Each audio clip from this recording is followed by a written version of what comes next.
5 capacitors of 10 microfarad capacity each are connected to a DC potential of 100 volt as shown in the adjoining figure. The equivalent capacitance between the points A and B will be equal to।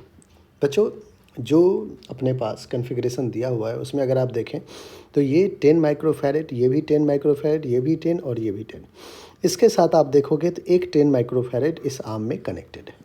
बच्चों आपको देख के यहाँ पे एक चीज़ समझ में आ रहा होगा कि ये व्हीटस्टोन ब्रिज का स्ट्रक्चर यहाँ पे फॉर्म हुआ है। ठीक है, ये इसको अगर मैं P कहूँ, इसको Q कहूँ, इसको R कह दूँ, इसको S कह दूँ, तो P अपॉन Q जो है वो R अपॉन S के इक्वल हो रहा है। 10/10 इज इक्वल्स टू 10/10।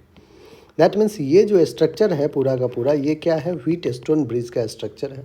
ठीक है बच्चों, तो it's a balanced Wheatstone bridge combination. Balanced Wheatstone bridge combination है बच्चों।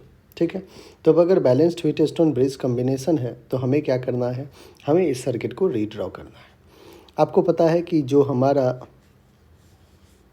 आर्म में ये जो है हमारा 10 माइक्रोफैरेड, इसके अक्रॉस जो है वो पोटेंशियल सेम होने की वजह से जो चार्ज होगा वो क्या हो जाएगा बच्चों, 0।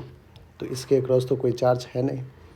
हमारे पास जो कॉम्बिनेशन है वो है 10 माइक्रोफैरेड, एक और 10 माइक्रोफैरेड, एक ये 10 माइक्रोफैरेड और एक ये 10 माइक्रोफैरेड।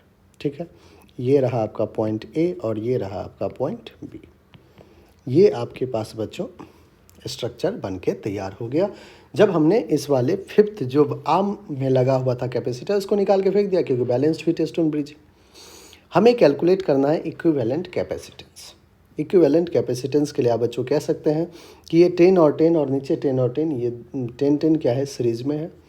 तो सीरीज में अगर दो कैपेसिटर हो तो अपन क्या करते हैं, 10 × 10 अपॉन 10 + 10, ऊपर दोनों का मल्टीप्लिकेशन, नीचे दोनों का एडिशन, तो 100 अपॉन 20, 25 जा। सिमिलरली बच्चों नीचे भी आप देखोगे 10 और 10 है तो ये भी 5 माइक्रोफैरेड हो जाएगा। ये रहा पॉइंट ए और ये रहा पॉइंट बी।